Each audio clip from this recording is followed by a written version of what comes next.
गुरुदेव ओ जय गुरुदेव, जय गुरुदेव ओ जय गुरुदेव, जय गुरुदेव। सर्व मंगल में महामंगलमय जिन शासन जयवंत सदा, अरिहंत सिद्ध साहू जन मंगल सकल विश्व कल्याण प्रदा। तीर्थपति प्रभु वीर की वाणी जन जन का कल्याण करे। गणधर गौतम स्वामी सुधर्मा नमन करे अज्ञान हरे। रत्न समान है रत्न सुरीश्वर क्षमा देवेंद्र कल्याण सूरी। प्रमोद प्रतापी शासन दीपक शुद्धाचारी पूज्य धुरी।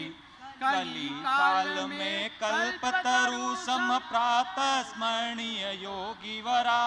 सूर्य विजय राजेंद्र चरण में वंदन शत शत वार सदा। भरतपुर में जन्म लिया गुरु उदयपुर संयम धारा।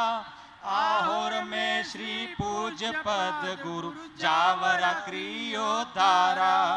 राजेंद्र कोश अनुपम रचना वीर वचन को अपनाया।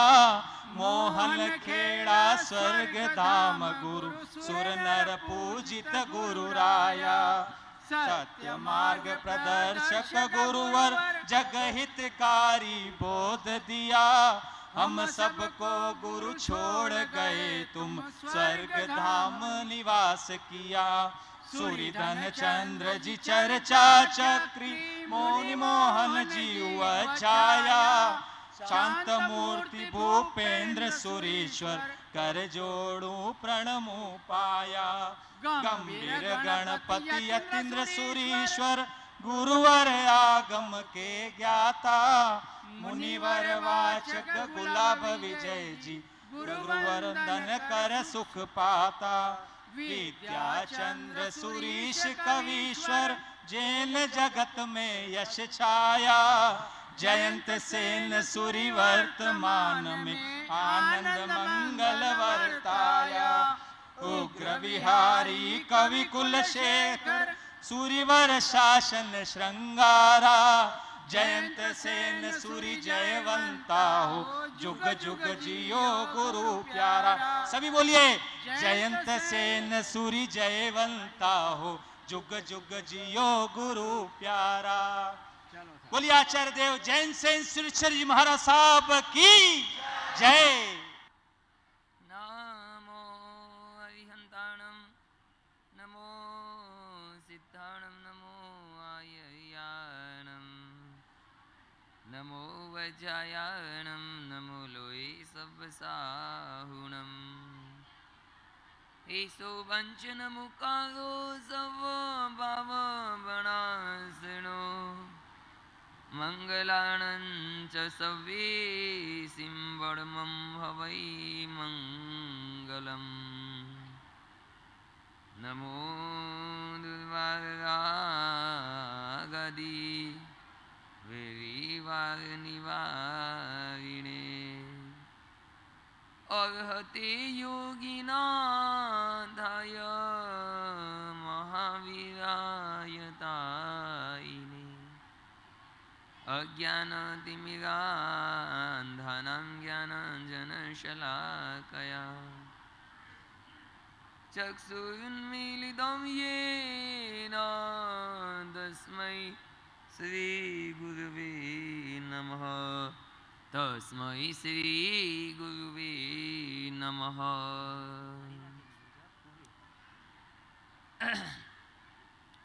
सुख सफलता में हेतु तो श्रीदेव गुरु आशीष ही है। पर सत्य यह समझा नहीं करता रहा बस क्रोध में। करुणा जन ऐसा बहा दो कुछ भी हो शीतल रहूं। इस पापमय संसार को कब छोड़ दूँ, कब मुनि बनूँ, इस पापमयी संसार को कब छोड़ दूँ, कब मुनि बनूँ।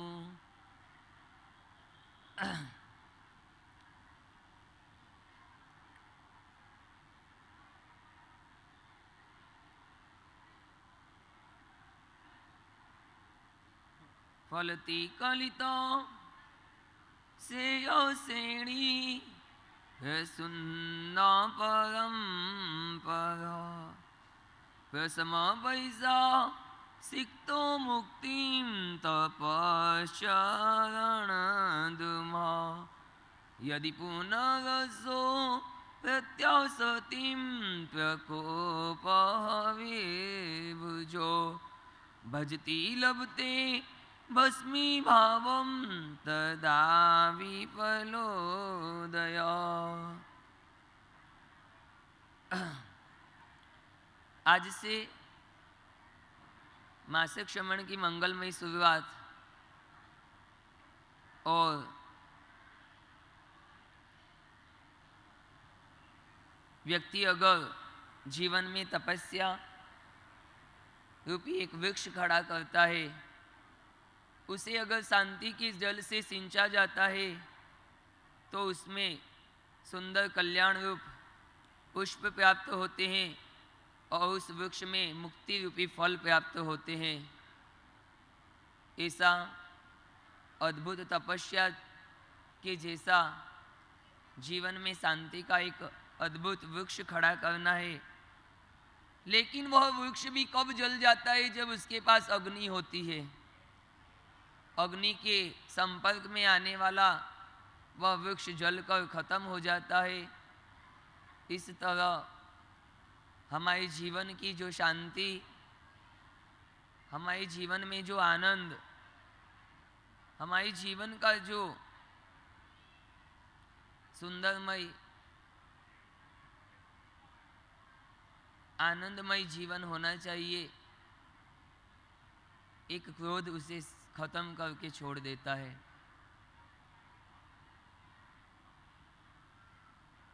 क्रोध एक काल भी है तो क्रोध विकराल भी है।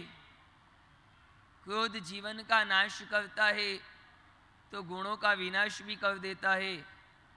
क्रोध मानव को दानव बना देता है तो क्रोध करने वाला कसाई भी कहा जाता है। क्रोध करने वाला व्यक्ति कभी भी अपने आप को समझ नहीं सकता है कि मैं उस समय कौन था। क्रोध की शुरुआत मूर्खता से होती है, लेकिन क्रोध की पूर्णता पश्चाताप से होती है। मानव का सबसे बड़ा कोई शत्रु है तो कहा गया वो क्रोध है। आज क्रोध के बारे में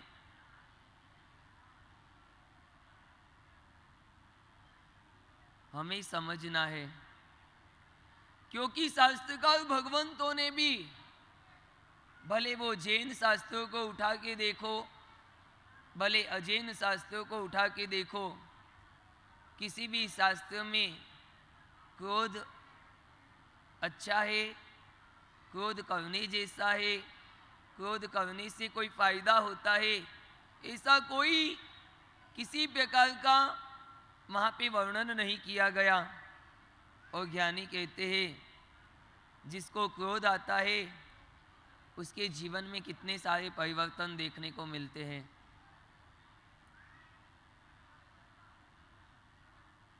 एक भाई आया था,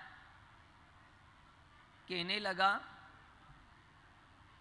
महाराज साहब आपका व्याख्यान बहुत गजब का है।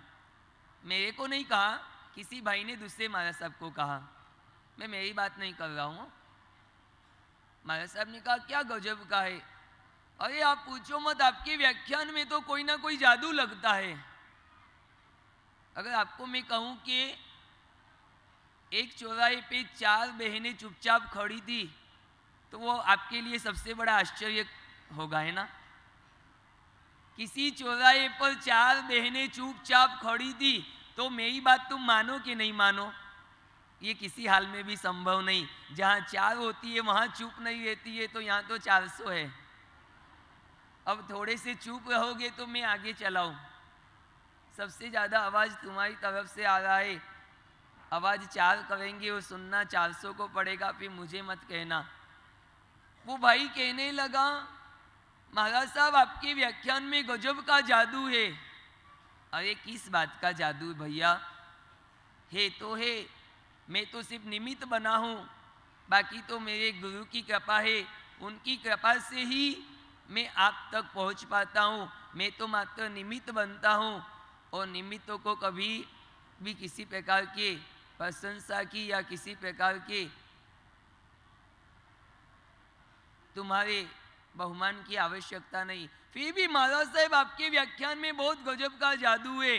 अरे तू बता तो सही, किस बात को लेके तू कह रहा है कि मेरे व्याख्यान में गजब का जादू है?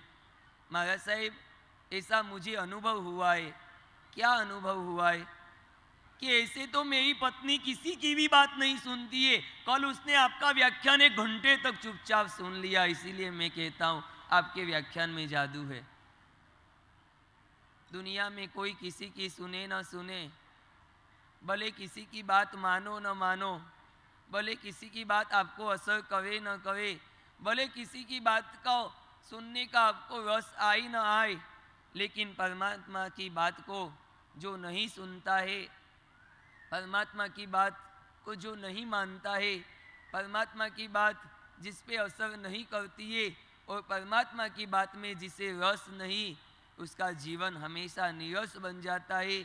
उसके जीवन में आनंद, शांति, सुख ये शब्द मात्र सपने बनकर रह जाते हैं। इसलिए ज्ञानी तपस्या करने का तो ज्ञानी कहते हैं, लेकिन तपस्या का फल क्या? कहते हैं तप करने वाला मुक्ति को प्राप्त करता है, लेकिन जो तप नहीं कर सकता उसके क्या हाल होंगे? कहते हैं श्वेतांबर भी मुक्ति प्राप्त नहीं करता, दिगंबर मुक्ति प्राप्त नहीं करता, स्थानकवासी मुक्ति प्राप्त नहीं करते, तेरापंथी भी होने से मुक्ति नहीं मिलती। सबसे बड़ी मुक्ति तो वो है कसाई मुक्ति, किलवेव मुक्ति। जिसके हृदय में, जिसके परिणाम में कसाई नहीं है, वो जीव हमेशा मुक्ति को प्राप्त करता है। भले फिर वो श्वेतांबर हो, भले फिर वो दिगंबर आमना का हो, भले वो स्थानकवासी हो, या भले वो तेरापंथी हो, लेकिन जिसके हृदय में कसाई होते हैं उस जीव की कभी भी मुक्ति संभव नहीं होती है। आपको भी एक बात पूछूं क्या? अगर व्यक्ति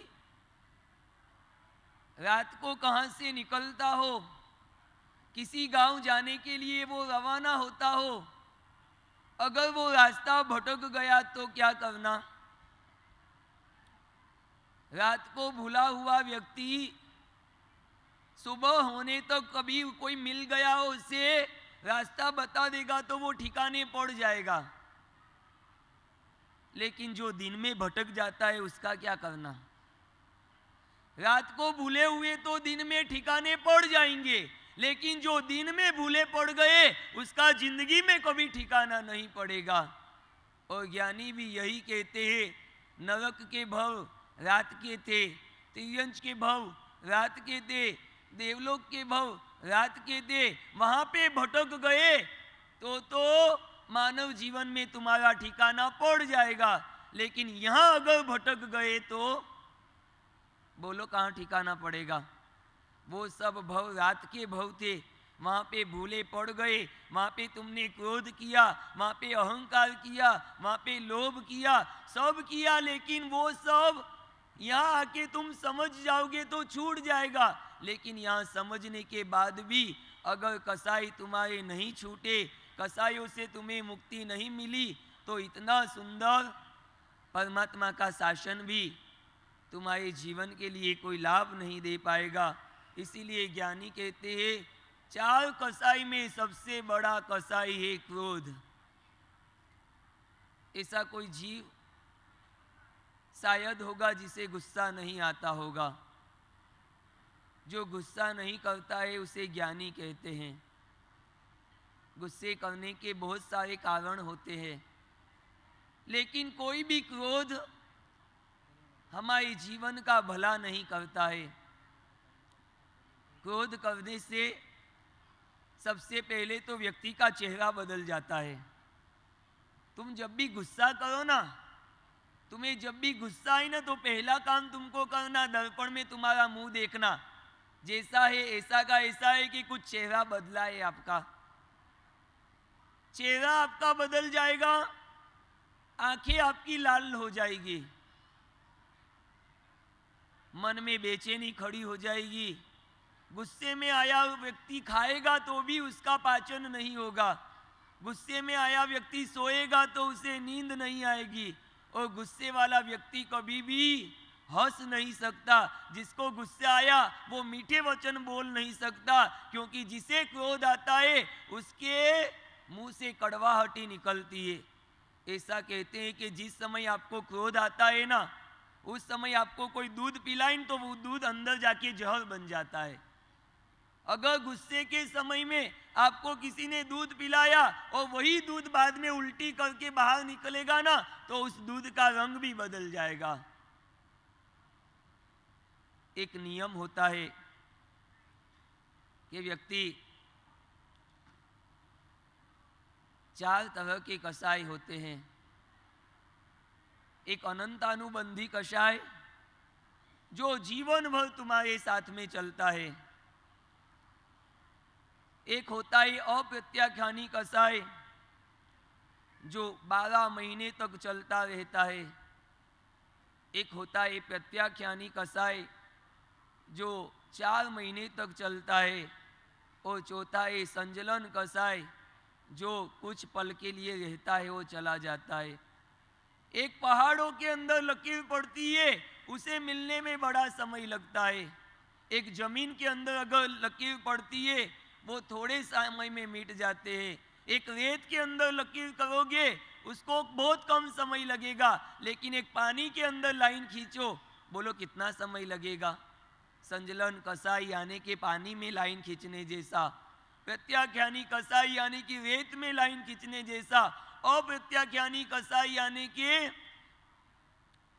अप्रत्याख्यानी कसाई का मतलब है जमीन के अंदर लाइन खींचने जैसा, और अनंतानुबंधी कसाई यानी कि पहाड़ों के बीच में लाइन खींचने जैसा। जो अनंतानुबंधी कसाई करता है वो मर के नियमा कहाँ जाता है पता है? नरक के अंदर। अप्रत्याख्यानी कसाई करने वाला व्यक्ति तिर्यंश के अंदर जन्म लेता है। प्रत्याख्यानी कसाई को मानव का जन्म मिलता है। संजलन कसाई को देव भव मिलता है। कसाइयों की जैसी जैसी तुम्हारी स्थिति ऐसी तुम्हारी भवों की गिनती होती है। एक बात कहो, जिस समय तुम आपका फोटो खींचा जाता है उस समय जैसा आपका चेहरा होगा वैसा ही फोटो में आएगा, बराबर? जिस समय आपका फोटो खींचा, अगर उस समय आप हंस रहे हो तो कैमरे में वही फोटो आएगा। और दर्पण में तो बार बार चेहरे बदलेंगे। दर्पण में जिस समय देखोगे, जो चेहरा देखोगे वो चेहरा आपको दर्पण में दिखता जाएगा। लेकिन आयुष्य कर्म एक ऐसा कैमरा है, वो पूरे तुम्हारे जीवन में एक ही बार तुम्हारा फोटो खींचता है।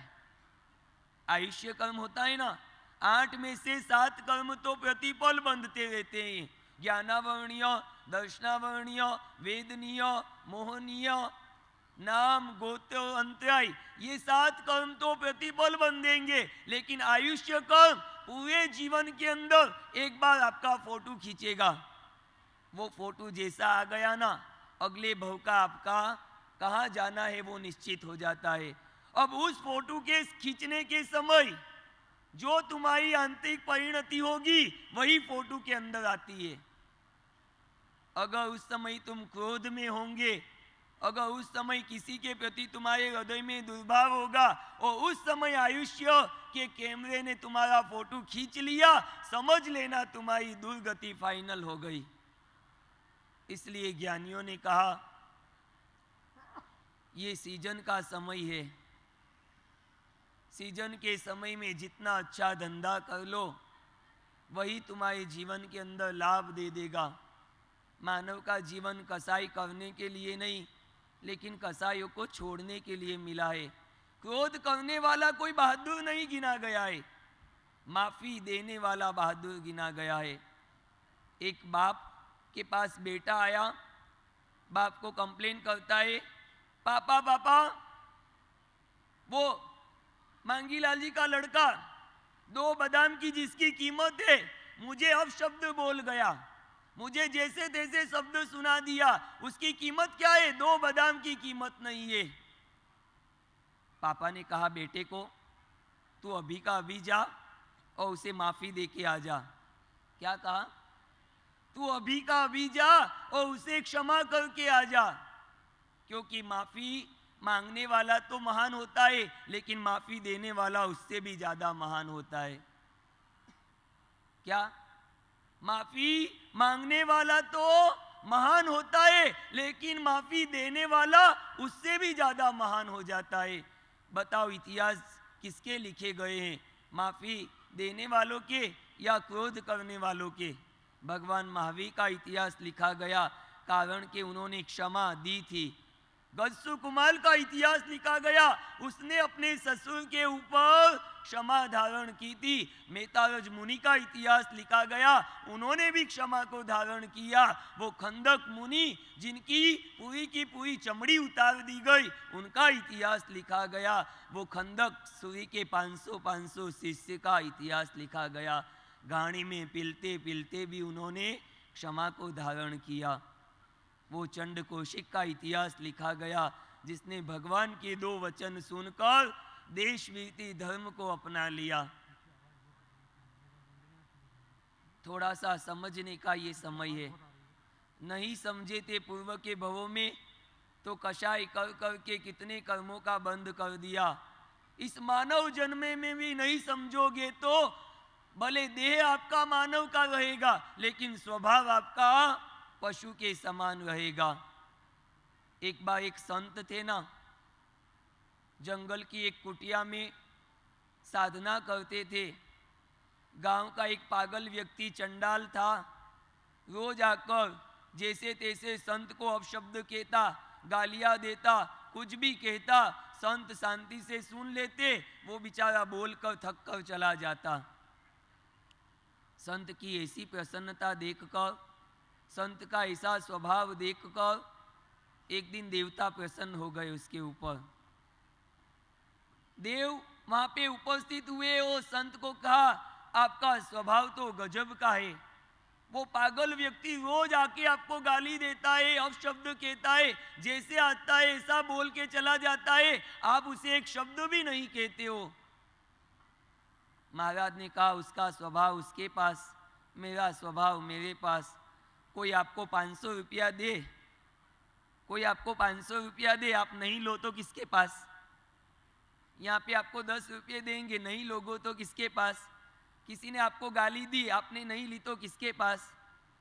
अगर आप सामने जवाब देते हो तो समझ लेना उसकी गाली आपने स्वीकार कर ली। यहाँ से बाहर जाओगे, कुत्ते आपके ऊपर भूकेंगे, आप क्या करोगे?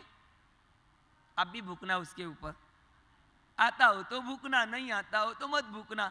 कुत्ते भूखे वो उसकी मूर्खता है। अगर तुम भी भूखते हो तो पापा ने कहा जा अच्छी बात है, तू उसे माफी दे क्या? नहीं नहीं नहीं, मैं काहे की माफी दूंगा? उसने मुझे गलत शब्द कहे, उसने मुझे गाली दी है, मैं उसे माफ क्यों करूंगा? पापा ने कहा माफ नहीं करे तो तू भी जा, तू उसे 2 गाली दे के आ। मैं उसे गाली दे के आऊं? हाँ तू भी दे के आ, उसकी कीमत तो 2 बादाम की है, आज से तेरी कीमत भी 2 बादाम की हो जाएगी, तू भी जा। जैसे कि तैसा होना है क्या? वो तो बेचारा अज्ञानी है, उसे ज्ञान नहीं है, उसे समझ नहीं है, वो गुस्सा करता है, वो क्रोध करता है। लेकिन तुम तो समझदार हो, तुम्हें तो अपने आप को संभालने जैसा है। अगर इस भव का क्रोध आने वाले भवों तक साथ चलता है, कमठ पहले भव में भी कमठ था और अंतिम भव में भी कमठ क्यों रहा? कारण कि उसने कसायों को छोड़ा नहीं। भगवान पार्श्वनाथ का जीव पहले भव में मरुभूति बना तो अंतिम भव में परमात्मा पार्श्वनाथ बन गए। 10-10 भवों की परंपरा देखो तो कमट का जीव 4 बार नरक में जाके आ गया। इसका कारण क्या? यही कषाय के परिणाम। सब भवों में 10 भवों में भगवान जहां मिले, सिर्फ नरक के भवों को छोड़कर सब भवों में भगवान को मारने वाला कोई था तो ये कमट का जीव था। क्योंकि मन में कषायों के परिणाम ऐसे रह गए, बाकी तो सब यहाँ पड़ा रह गया। वो परंपरा भवो भव तक चलती रही। आपको एक वृतांत याद है? गौतम स्वामी हालिक के जीव को प्रतिबोध देके दीक्षा दी थी, पता है ना? गौतम स्वामी ने उस किसान हालिक को प्रतिबोध करके दीक्षा दी। वो गौतम स्वामी से दीक्षा लेकर भगवान के संवत्सरण के पास आया और भगवान को जैसा उसने देखा वो ओघा छोड़कर वहां से भाग गया। बताओ इसका कारण क्या था? हाँ, इसका कारण क्या था बोलो? गौतम स्वामी के पास तो दीक्षा लिए, दीक्षा लेके भगवान तक पहुंचाए, लेकिन जैसा भगवान का चेहरा देखा दीक्षा छोड़कर चला गया। भगवान को देखकर तो कितनों के संयम के भाव हो गए। भगवान के शिष्य बन के तो कितने जीव मोक्ष में चले गए। वो जीव दीक्षा लेके आया और भगवान को देख कर चला गया। उसके पीछे भी कोई कारण था, यही मन का दुर्भाव था। त्रिपुष्ट वासुदेव के भव में भगवान ने जिस सिंह को फाड़ कर फेंक दिया था ना, वो शेर का जीव ये हालिक बना था। अंत समय में भगवान के प्रति दुर्भाव रह गया था। वह दुर्भाव की परंपरा यहाँ तक चली। संयम मिलने के बाद भी मन का दुर्भाव ऐसा था कि भगवान को देखते ही पूर्व भव का दुर्भाव याद आया और दीक्षा छोड़कर चला गया। ऐसा मत मान लेना कि जिन शासन मिला तो तुम्हारा कल्याण हो गया, प्रभु का शासन मिल गया तो तुम धन्य बन गए। ये कसायों को जब तक नहीं छोड़ोगे ना, तब तक जीवन का कल्याण नहीं होगा। देवता आके कहता है संत को, मैं आपके ऊपर बड़ा प्रसन्न हूँ, कभी भी कोई आज्ञा हो तो मुझे याद करना, मैं सामने आके खड़ा हो जाऊंगा। संत बड़े खुश हो गए, कैसी मेरी साधना है, कैसा मेरा स्वभाव है। ऊपर के देवलोक के देव भी प्रसन्न होकर नीचे आ गए। अब थोड़े दिन का समय गया। चांडाल का रोज का नियम आना, महाराज को गालियां देना और चले जाना। एक दिन तो क्या हुआ, चंडाल आया और बोल बोल जैसे आए ऐसे शब्द कहने लगा। आज महाराज अपनी समता खो बैठे। समता खो बैठे तो महाराज भी जैसे तैसे बोलने लगे। अब बोलने की शुरुआत वचन से हुई, फिर ज्यादा बड़ा तो दोनों के हाथ चलने लग गए। वो उसको ठोके तो वो उसको ठोके। अब संत तो ठंडे थे, वो बेचारा चांडाल, उसका बल कितना, वो तो ठंडे थे। वो इतना मारा उतना मारा। अब इतने लोग भी आ गए, वो देखने लग गए। संत बेचारा क्या करे, कोई बचा ही नहीं। उसने देव को बुलाया, देव आओ जल्दी आओ मुझे बचाओ। लेकिन देव आके खड़े रहे पर उसको बचाया नहीं। अधबुआ करके चंडाल भग गया। इतने में सामने देव खड़े दिखाई दिए। संत ने कहा, कब से तो चिल्ला चिल्ला के बुला रहा हूं, तुमने मुझे वचन दिया था कि तुम बुलाओगे तब मैं आऊंगा। मैं कब से तुम्हें बुला रहा हूं, मुझे बचाओ बचाओ। देवता के मैं तो आ तो कब से गया था, लेकिन पहचान नहीं पाया कि चंडाल कौन है वो संत। मुझे तो दोनों ही चंडाल दिख रहे थे। क्रोध करते हैं तब व्यक्ति चंडाल सा बन जाता है। क्रोध करने वाला व्यक्ति उस समय अपना भान भूल जाता है कि मैं कौन हूँ। क्रोध करने से पहले 1000 बार सोचना चाहिए, इस क्रोध का परिणाम क्या आएगा, इस क्रोध करने से मुझे फायदा क्या होगा। क्योंकि क्रोध करने का एक कारण सबसे बड़ा अहंकार होता है। तुम्हारा अहम ये कहता है मैं जो कहूँ वो होना ही चाहिए। क्या कहते हो, मेरी बात मानना ही पड़ेगा, अपेक्षा होनी चाहिए। मेरा बेटा मेरा कहे, मैं कहूँ ऐसा करे, ये आपकी अपेक्षा है, लेकिन मैं कहूँ वैसा ही तुझे करना पड़ेगा, ये आग्रह कभी नहीं रखना चाहिए। मैं अगर आग्रह रखूँ कि मेरी बात तुम मानोगे तो ही मैं प्रवचन दूँ, तो कल से प्रवचन ही बंद हो जाए। मैं आग्रह अपेक्षा रख सकता हूं कि मेरी अच्छी बात लगे तो आप मानना, लेकिन आपको मानना ही पड़ेगी। ये तो संभव है क्या? संभव है? ये तो संभव ही नहीं। अगर मैं कह दूं आप मेरी बात नहीं मानोगे, कल से मैं प्रवचन नहीं दूंगा, तो नुकसान किसको होगा? आपको ही होगा 10 रुपये का, मुझे थोड़ी होगा। प्रभावना तो प्रभावना की जगह है। प्रवचन का तो सबसे बड़ा प्रभाव, अगर भगवान के 2 वचन भी हमारे मन मस्तिष्क तक पहुंच गए तो भी हमारे जीवन में सबसे बड़ा लाभ है। क्रोध अपेक्षा के कारण खड़ा होता है। क्रोध कब खड़ा होता है? जब धीरज नहीं रखते हो। बहुत सी बार तुम्हारी धीरज भी टूट जाती है। दीपावली के दिन थे, घर की साफ सफाई चल रही थी, पिताजी के हाथ में एक कागज आया। कागज कुछ भी नहीं था, स्कूल का रिजल्ट था। देखा तो गणित में 5 मार्क्स, विज्ञान में 10 मार्क, भूगोल में 15 मार्क, फिर इतिहास के अंदर 5 मार्क्स। ऐसे मार्कशीट देखी तो पापा गुस्से हो गए। अरे चिंटू कहाँ गया? क्या करता है? पढ़ता है कि मजाक करता है? ये कोई मार्कशीट है? 5, 10, 15, 12 मार्क ऐसे कोई मार्क होते हैं? जोरदार गुस्सा करने लग गए। अंदर से उसकी धर्मपत्नी ने कहा, अरे सुबह सुबह क्यों गुस्सा कर रहे हो इतना? अरे कहाँ गया वो? ऐसा तो कोई रिजल्ट होता है, 10 ने 5 मार्क्स, ये पढ़ाई करता है या मजाक करता है? पत्नी ने कहा, गुस्सा मत करो, ये तो दीपावली की सफाई में से ऊपर से निकला है, 40 साल पहले का आपका ही रिजल्ट है। नाम पढ़ो, नाम। हमेशा धीरज नहीं रखते हो ना, कभी कभी बहुत बड़ा आपका नुकसान हो जाएगा। ज्ञानियों ने कहा, समता से जियो। कोई भी काम करते समय पहले सोचो, मुझे इस समय गुस्सा करना चाहिए या नहीं करना चाहिए। गुस्से के लिए अगर आ भी जाए तो 3 नियम। जिसके कारण गुस्सा आया है वो कारण हो तभी गुस्सा, अन्य कारण पे गुस्सा नहीं करना। अगर घर में रसोई बनाइए, दाल में नमक कम है, पत्नी के ऊपर गुस्सा आ गया, फिर वो गुस्सा उसके ऊपर निकला, फिर वो गुस्सा लड़के के ऊपर नहीं निकालना चाहिए। जिस व्यक्ति के कारण गुस्सा आया वहां निकल गया, फिर अन्य व्यक्ति पे उसका गुस्सा नहीं निकलना चाहिए।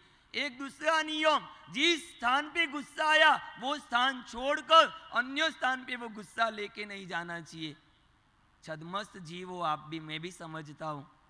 अज्ञानता है तो गुस्सा आ भी जाता है, लेकिन छोड़ने का प्रयत्न तो करना पड़ेगा ना। छोड़ोगे नहीं अभी तो फिर कब छोड़ने का मौका मिलेगा? और ज्ञानी तो जो ये गुस्सा छोड़ने के अनेक उपाय बता के गए हैं। मेरे पास भी बहुत सारे उपाय हैं, उसमें से एक उपाय तो आपको मैं आज बता ही देता हूँ। छोड़ना हो तो बताओ, छोड़ना है क्या? इसका मतलब आप करते भी हो, नहीं करते हो तो किसको छोड़ना? आप एक घर जाके काम करना, एक रस्सी लेना, एक कोना आप पकड़ना, एक कोना आपकी घरवाली को पकड़वाना, फिर दोनों जने रस्सी खींचना, फिर आप छोड़ देना। तो क्या होगा? जो छोड़ेगा वो सुखी, जो खींचेगा वो दुखी।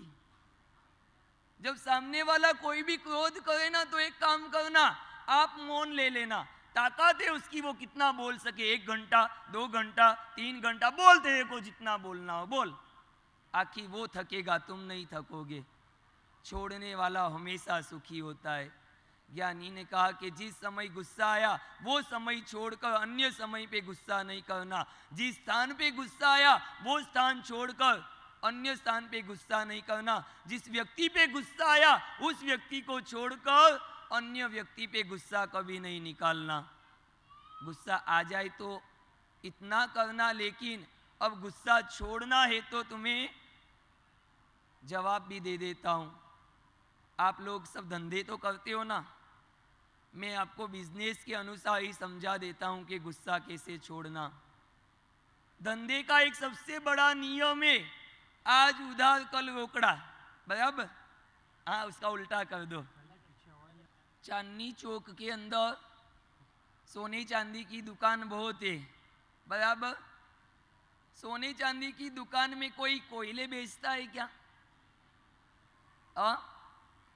आपकी सोने चांदी की दुकान है, उसमें कोयले बिकते हैं क्या? नहीं बिकते हैं। क्यों? सोने चांदी कितना महंगा है ये आपको पता है, फिर उसमें कोयले जैसी चीजें बेचे तो ये अच्छा भी नहीं। मानव का जन्म भी सोने और चांदी जितना महंगा है, और ये क्रोध करना यानी कि कोयले बेचना जैसा। बोलो, तुम कोयले बेचते हो क्या? बेचते हो ना? संत को आकर है ना एक व्यक्ति कुछ बोलने लग गया, वो नहीं सुनने लगे तो सिर पे ठोकने लग गया। आसपास भक्त बैठे थे, वो गुस्सा होने लग गए, और ये बोला तो बोला, अब सिर पे ठोकने लग गया।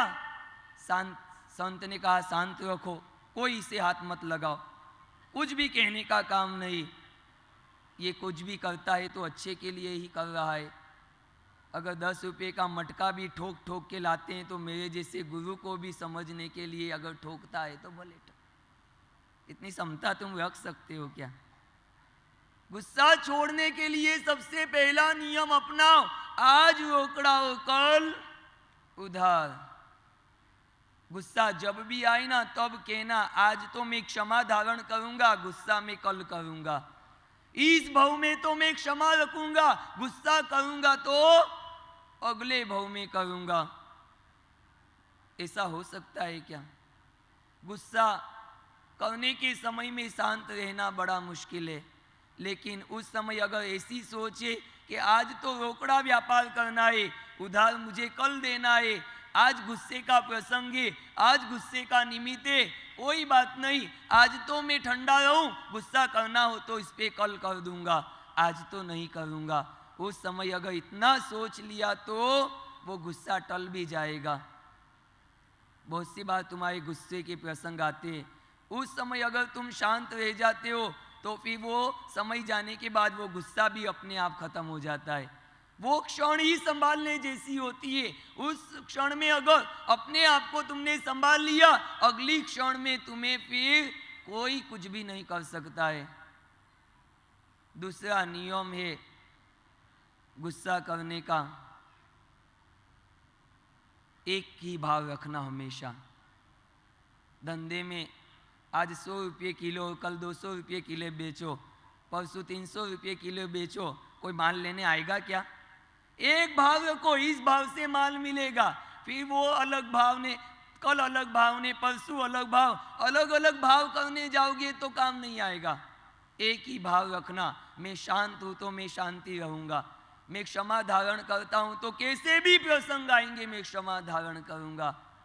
आचार्य यतीन्द्र सूरी महाराज स्वभाव से कितने गंभीर थे वो आपको भी पता है ना, लेकिन कोई अनुशासन नहीं रखता तो उसको कहते भी वो देर नहीं लगाते, क्योंकि गुस्से 3 तरह के होते हैं। एक सात्विक गुस्सा होता है जो गुरु शिष्य के ऊपर करता है, जो पिता अपने बेटे के ऊपर करता है, लेकिन उस गुस्से के अंदर शिष्य और बेटे दोनों का भला होता है। गुस्सा होता है लेकिन गुस्से में अहित नहीं होता है। दूसरा गुस्सा होता है राजसी, यानी कि राजा मंत्रियों को अनुशासन रखने के लिए गुस्सा करता है। अनुशासन में कैसे रहा जाता है, न्यायाधीश सजा देता है लेकिन वो गुस्सा नहीं कहा जाता है, वो उसके अपराध की सजा है। तुमने गलत काम किया तो तुमको सजा मिलेगी। और एक तामसिक गुस्सा होता है जो तुम एक दूसरे के प्रति करते हो, वो गुस्सा तुम्हारा भी अहित करता है और सामने वाला का भी अहित करता है। ऐसे कहते हैं कि आग एक ऐसी चीज है जो कपड़े को भी जला देती है, आग एक ऐसी चीज है जो भोजन भी पका देती है, आग एक ऐसी चीज है जो ठंडे को भी गर्म कर देती है, लेकिन क्रोध एक ऐसी आग है जो स्वयं को ही जलाकर खत्म कर देती है। वो आग तो अच्छा काम भी करती है, लेकिन क्रोध तो एक ऐसी आग है जिसमें आज तक किसी व्यक्ति का भला नहीं हुआ। चंड कौशिक भी इस भव में संभल गया ना, वो भगवान की वाणी का प्रभाव था। लेकिन वो चंड कौशिक आखिर चंड कौशिक बना क्यों? तो उसके पूर्व के भवों में जाओ तो पता चलता है। एक बार अद्भुत तपस्या करने के बाद भी बाहर भूमि गए थे, रास्ते में आते एक मेंढकी मर गई थी। उपाश्रय में आने के बाद प्रतिक्रमण कर रहे थे, तब शिष्य ने याद दिलाया, गुरुदेव प्रायश्चित कर लो, आपके पैर नीचे मेंढकी मर गई। अब शिष्य ने कहा तो गुरु को पसंद नहीं आया, ये मुझे सिखाता है। और गुस्से में आकर शिष्य को मारने के लिए दौड़े और सीधे जाके खंबे से टकरा गए, वहीं प्राण निकल गए। क्रोध के भाव में मरकर सीधा वह चंड कौशिक तापस बना आश्रम के अंदर। वहां पे जो भी लड़के फल तोड़ने आते उनको रोज लकड़ी से मार मार कर भगाता। एक दिन ज्यादा गुस्सा आ गया, कुहाड़ी लेकर बच्चों को मारने दौड़ा, सामने पेड़ आ गया, गिर गया, वही कुहाड़ी उसके पेट में घुस गई, वहीं प्राण निकले और मरकर सीधा वो चंड कौशिक सर्प बना। और ऐसा बना एक एक योजन तक जो जीव रहते उन्हें जलाकर वो खत्म कर देता। बोलो ये संस्कार कहाँ से आए? तो कहते हैं पूर्व के भवों से। लेकिन उसका कोई उपादान शुद्ध होगा जिसके कारण भगवान महावीर मिल गए। आपने इतिहास सुना तो सुना होगा कि पुण्या के पास भगवान ने सैनिक को भेजा। गौतम स्वामी को कहां पे भेजा? आनंद श्रावक के पास। उधर सुलसा के पास अंबड़ श्रावक को भेजा। लेकिन चंड कौशिक के पास भगवान स्वयं चल कर गए। बोलो पुण्य किसका ज्यादा? चंड कौशिक का। ये आत्मा की उपादान की शुद्धि का कारण बना, जिसके कारण भगवान सामने चल कर आए। आत्मा की उपादान की शुद्धि यही आराधना के बल से होगे। और आराधना करोगे, उपादान जितना शुद्ध बनेगा, आने वाले समय में भी आपको अच्छे निमित्त बनेंगे। वो अच्छे निमित्त आपके जीवन के लिए, मोक्ष मार्ग में आगे बढ़ाने के लिए आपको हमेशा सहाय करेंगे। बहुत सी बार ऐसा होता है, तुम्हारी थिंकिंग के ऊपर सब आधार रहता है। तुम अगर गलत प्रसंग में भी अच्छी थिंकिंग रखोगे ना, तो भी तुम क्रोध से बच जाओगे। एक व्यक्ति की शादी होने वाली थी, तो जिसकी शादी हो गई थी ना, उसने उसकी दोस्त को कहा, देख शादी तो कर, कोई बड़ी बात नहीं है, लेकिन मेरा अनुभव तेरे को कह देता हूँ, शादी होने के बाद कभी भी पत्नी को तुम्हारे सिर पर मत चढ़ने देता। उसको ज़्यादा बोलने का अधिकार मत देना, नहीं तो वो तुम्हारी भी नहीं सुनेगी। उसने बात पकड़ ली कि बात सही है, मैं अगर शुरू से सुनना लग गया ना तो पूरी ज़िंदगी भर मुझे सुनना ही पड़ेगा। आज बहुत सौ को सुनना पड़ता है, क्या करे। पर उसने पहले से सीख लिया, कुछ भी कहे तो पहले दिन से ही कड़क रहना। जो थोड़ा नरम पड़ा ना तो वो तेरे पे हावी हो जाएगी, फिर वो जो कहेगी वो तुझे करना पड़ेगा। बात उसने पकड़ ली कि पहले दिन से कड़क होना। शादी हुई, दूसरे दिन सुबह उठा, ए सुनती है, नहाने के लिए गर्म पानी कर देना, नहीं तो। पत्नी तो नहीं बेचारी डर गई, फटाफट उठी और गर्म पानी कर दिया। उसने स्नान किया। उसने सोचा बात तो सही क्यों, कड़क आवाज में बात करते तो काम फटाफट होता है। ये स्कीम पसंद भी आ गई, ये बात अच्छी है, कड़क आवाज में बात करना, ठंडे पड़ना ही नहीं, ठंडे पड़े तो बाजी हाथ में से गई। दूसरा दिन हुआ, ए सुनती है, गर्म पानी कर देना, नहीं तो। वो बेचारी नहीं थी, तो वापस दूसरे दिन गर्म पानी, तीसरे दिन वापस सुनती है, नहीं तो, चौथे दिन सुनती है, नहीं तो। अब बहुत खींचो तो 9 दिन, ज्यादा खींचो तो 13 दिन, फिर तुम्हारी नई बातें कोई पसंद नहीं करता है। तुमको अगर गुस्सा पसंद नहीं है तो सामने वाले व्यक्ति को भी तुम्हारा गुस्सा पसंद नहीं है। तुमको अगर गर्म पानी पसंद नहीं है तो सामने वाले को भी गर्म पानी पसंद नहीं है। अब 9 दिन ने 15 दिन, अब तो बातें पुरानी हो गई। अब उसका दिमाग ठनक गया थोड़ा, ये को मैं दासी बन के आई हूँ कि नौकरानी बन के आई हूँ इस घर के अंदर। एक बार बोल दिया गर्म पानी कर देना, रोज कर देती, रोज क्या सुनाते, नहीं तो होता क्या है। अब तो गुस्सा दिमाग में घुस गया, तुम्हारा था तो वहां घुसा। अब देख, वो कहती है देखती हूँ कल क्या बोलते हैं, कल तो मैं नहीं सुनूंगी तो नहीं सुनूंगी, जो होना सो हो जाएगा। अब वापिस अगला दिन आया, वो रोज की आदत शुरू हो गया, ए सुनती है, गर्म पानी कर देना, नहीं तो। अब तो आज तो वो खड़ी हो गई, अंदर तो भरा हुआ था। गुस्सा कोई बाहर से नहीं घुसता है, अंदर से बाहर आता है। वो सोया हुआ बैठता है, तुम उसे जगाते हो तो वो खड़ा हो जाता है। अब उसने सोचा था आज क्या कर लोगे बताओ, गर्म पानी नहीं करूंगी तो क्या करोगे, रोज कहता हो नहीं तो आज कर क्या लोगे, आज गर्म पानी नहीं होगा, बोलो क्या कर लोगे। वो के कोई बात नहीं मैं ठंडे से नहा लूंगा। अब बोलो सामने पड़ते तो क्या होता। एक तरफ से आग और एक तरफ से सामे वालों जो था आग। भगवान क्या कहते हैं, सामने वाला अगर हो जाए आग तो तू बन जाना पानी, यही है मेरे भगवान महावीर की वाणी। भगवान ने कहा वो आग बने तो तू अगलो आवे अगन स्वरूपी, निर्मल जल हो रेवणा जी, गुरु आगे अजान रेणा, सुन सुन वचना लेवणा जी। मारवाड़ी सुंदर भजन है ये। अगलो आवे अगन स्वरूपी, निर्मल जल होई रेवणा जी। सामने वाला आग बन के आए तो तुम निर्मल जल बन जाना, वो आने के बाद ठंडा पड़ जाना चाहिए, नहीं तो क्या, नहीं तो ठंडे पानी से नहा लेंगे। हाँ, अगर वो होता है नहीं करना ही पड़ेगा तो क्या होता, संघर्ष होता। संघर्ष होता तो रामायण खड़ी होती, रामायण खड़ी होती तो क्या होता तुमको भी पता है। शादी होती है तो पहले साल पति बोलता है पत्नी सुनती है, दूसरे साल पत्नी बोलती है पति सुनता है, तीसरे साल दोनों बोलते पड़ोसी सुनते हैं। संघर्ष होता है तब ऐसा होता है ना, संघर्ष ही नहीं हो तो क्या होगा। और ज्ञानी भगवंत तो कितनी बड़ी बातें अपने लिए कह गए। आचार्य भगवंत हेमचंद्राचार्य महाराज कहते हैं अगर कितने भी मासक श्रवण कर लो, अठाई कर लो, सिद्धि तप कर लो, अगर एक पल का क्रोध किया वो तपस्या का पूरा फल जलकर खत्म हो जाता है। ऐसा योग शास्त्र के अंदर आचार्य भगवंत हेमचंद्राचार्य महाराज कहते हैं। क्रोध के अंदर इतनी ताकत थी, तुम्हारी आराधना की सब शक्तियों को पल में खत्म कर देता है। वहीं पे आचार्य सूत्र के अंदर ज्ञानी कहते हैं कि क्रोध करने से गुण भी नष्ट हो जाते हैं। दोष तो जीवन में आते हैं, लेकिन वो दोष आने के बाद तुम्हारे गुणों को भी दोषों में कन्वर्ट कर देता है। और ठाणांग सूत्र के अंदर कहते हैं सिर्फ कसायों का मुंडन, सिर्फ केस का मुंडन नहीं है, कषायों का मुंडन करना सीखो। कोहो मुंडे, माण मुंडे, माया मुंडे, लोहो मुंडे, उसके बाद केस का मुंडन।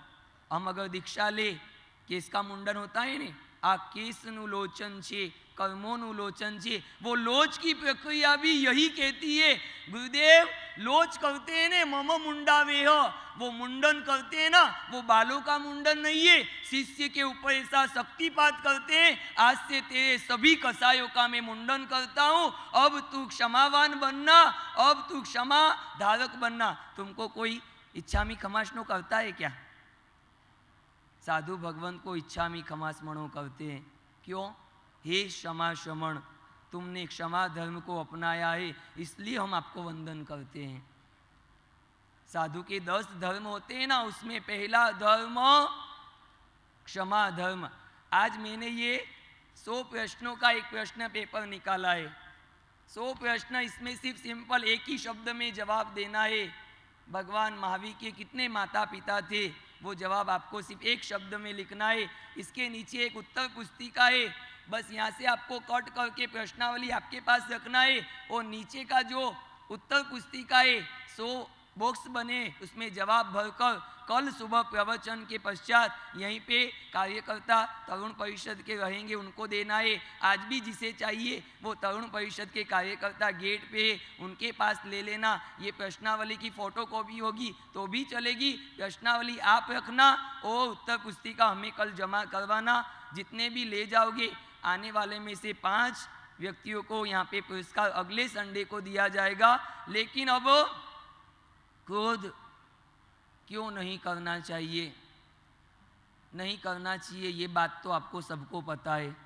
आज तो बात ये सोचना है कि क्रोध कैसे कम करना चाहिए या क्रोध के समय में शांत कैसे रहना चाहिए। ये क्रोध की बातें हम आज काश्यप परिवार, चेतन जी स्वयं गुरुदेव को उत्तराध्ययन सूत्र अभी यहाँ पे विवराएंगे और गुरुदेव उत्तराध्ययन सूत्र का आज से प्रारंभ करेंगे। उत्तराध्ययन सूत्र के 36 अध्ययनों में भी इस क्रोध का सुंदर वर्णन आएगा। बाकी सब बातें अपन पीछे मत देखो, कोई नहीं आया, आप समझे गुरुदेव आ गए। यूँ गुरुदेव आएंगे ना तो अपने आप सबको पता चल जाएगा। हवा आती है ना, पहले सुगंध आती है, पता है गुरुदेव आते हैं उसके पहले उसकी सुगंध आ जाती है कि गुरुदेव आने वाले हैं। तुम तो मेरे सामने देखते रहो, मेरे सामने देखोगे तो अपने आप पता चल जाएगा कि गुरुदेव आने वाले हैं, क्योंकि तुम मेरे को देखो, मैं सामने देखूंगा, गुरुदेव आएंगे, मैं खड़ा हूं तो तुम भी खड़े हो जाना, चलेगा ना। हाँ, इसलिए मेरे सामने देखना। व्याख्यान में बैठते हो ना तो आपके 9 गुण आपके अंदर होना चाहिए। कितने? पहला गुण तो सबसे सीधे बैठना, ऐसे। कैसे? टेढ़ी नहीं, सीधी कमर, खड़ी कमर, सीधी नजर, एकदम ऐसे बैठना, ठंडे होके नहीं, सीधे बैठो, नजर सीधी मेरे सामने। वो स्क्रीन में देखने का काम नहीं, वहां दोपहर को 2 बजे देखने जैसा है वहां पे। अभी सब मेरे सामने देखो और व्याख्यान शुरू हो उसके पहले आपको आना चाहिए, व्याख्यान पूरा हो उसके बाद ही बाहर जाना चाहिए।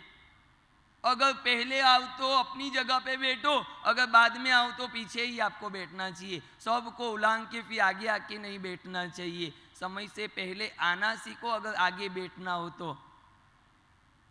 लेकिन चलो वो बात अपन बाद में करेंगे, अभी क्रोध की बात पूरी करता हूं। दूसरा नियम है संतोष, एक ही भाव रखना चाहिए धंधे में। जहाँ पे भी जाओ एक ही स्वभाव होना चाहिए। घर पे गर्म हो, यहाँ ठंडे, यहाँ पे आओ तो गुस्सा नहीं आए, बाहर गए तो गुस्सा तुम्हारा शुरू। घर पे गुस्सा करते हो, दुकान पे ग्राहक से प्रेम से बात करते हो, ये अलग अलग स्वभाव नहीं होना चाहिए। यहाँ पे स्वभाव तुम्हारा जो भी हो ना, मानव जीवन यानी कि स्वभाव सुधारने का सबसे अच्छा मौका है आपके पास। पूर्व भव के आपके संस्कार अगर कषायों के हैं तो इस भव में वो संस्कारों को तोड़ना है, आपके स्वभाव को बदलना है। यही मानव जीवन का सबसे बड़ा फल तुम्हारे जीवन में होगा। एक बार क्या हुआ, एक गांव के अंदर रामायण का आयोजन था। तुम्हारे जितनी सारी पब्लिक आकर बैठ गई, रामायण शुरू होने वाला था, उसके पहले ही जो रावण बनने वाला था ना, उसकी तबीयत बिगड़ गई।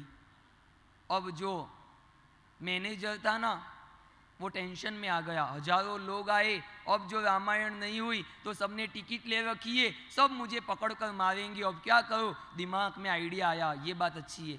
उसने सोचा जो राम बनाए उसको रावण के भी डायलॉग याद थे, तो उसने करेक्शन कर दिया, देखो हमारे रावण की तबीयत अचानक बिगड़ गई है, इसलिए रावण नहीं आ पाया है। अब एक काम आपको करना है, मैं जब यहाँ खड़ा रहूं तो मुझे राम समझना, मैं यहाँ खड़ा रहूं तो मुझे रहूंगा मैं एक का एक व्यक्ति, लेकिन यहाँ मैं राम के डायलॉग बोलूंगा, यहाँ मैं रावण के डायलॉग बोलूंगा। मैं यहाँ जब रहूं तो मुझे क्या समझना, राम। यहाँ रहूं तो आप भी यहाँ बैठे हो तो राम, बाहर जाओगे तो तुम ही बोल रहे हो, मैं तो बोला ही नहीं। धंधे में अगर चलाना हो तो एक ही भाव रखो। रोज रोज भाव बदलोगे ना तो ग्राहक दुकान पे नहीं चढ़ेंगे आपके। बार बार स्वभाव बदलोगे ना तो फिर इस भव में तो दुख है, आने वालों भवों में भी दुर्गति निश्चित हो जाएगी। एक ही स्वभाव रखो, यहाँ पे राम तो बाहर भी रावण, यहाँ भी राम हो बाहर भी रावण ही रहेंगे ना। राम बनोगे ना, हाँ, बाहर के भाव यहाँ तक लाते हो तो यहाँ के भाव बाहर भी तो ले जाओ। तुम्हारे जिससे गजब का गुस्सा होगा ना, अगर वो व्याख्यान में तुम्हारे पास बैठा होगा तो भी तुम्हें अच्छा नहीं लगेगा, बोलना लगेगा। अगर तुम जिससे बोलचाल बंद है वो तुम्हारे पास बैठा होगा, तुम उठ के वहां बैठ जाओगे। संवत्सरी जैसा प्रतिक्रमण एक गांव में चल रहा था। एक व्यक्ति बेटका बिछा कर गया, दूसरा व्यक्ति आया, उसने बेटका उठा के फेंक दिया। तीसरे व्यक्ति ने देखा, ये बेटका क्यों फेंका उसका, और ये गए साल है ना, पिछले साल उसने मेरा बेटका फेंका था, आज मैंने उसका फेंक दिया। ये हो गया संवत्सरी प्रतिक्रमण पूरा। हिसाब करो तुम लोग। हाँ, एक बार ट्रेन के अंदर एक व्यक्ति ने रुमाल बिछाया, वो बाथरूम करने गया। वो बाथरूम करके वापस आया तो देखा उसका रुमाल किसी ने हटा लिया। अरे मेरा रुमाल किसने हटाया? वो कि मैंने हटाया, क्या करोगे? अरे मैंने बिछाया, तो क्या रुमाल बिछाने से क्या तुम्हारी सीट हो गई? कल तो दिल्ली जाके पीएम की कुर्सी पे रुमाल बचाओगे, कल क्या तुम नरेंद्र मोदी बन जाओगे क्या? रुमाल बिछाने से क्या तुम्हारी हो जाती है क्या? दूसरी सीट जाओ, दूसरी सीट ढूंढो, रुमाल बिछाने से कुछ नहीं होता है। शांत बनना सीखो, कैसी भी परिस्थिति आए। क्रोध करने का अधिकार किसी को नहीं दिया गया है, तुमको नहीं तो सामने वाले को नहीं। और जो करता है तो एक बात है, जो क्रोध करता है वो मूर्ख होता है बस। और मूर्ख के साथ में तुमको भी मूर्ख बनना है तो तुम भी खुशी से क्रोध करो, क्योंकि ज्ञानी कभी क्रोध नहीं करते। बताओ, भगवान चंड कौशिक को भगवान ने 2 अच्छे शब्द कहे, चंड कौशिक ने उसका जवाब क्या दिया बोलो? हाँ, भगवान को डंक दिया, डंक दिया ना, फिर भी भगवान ने क्षमा धारण की।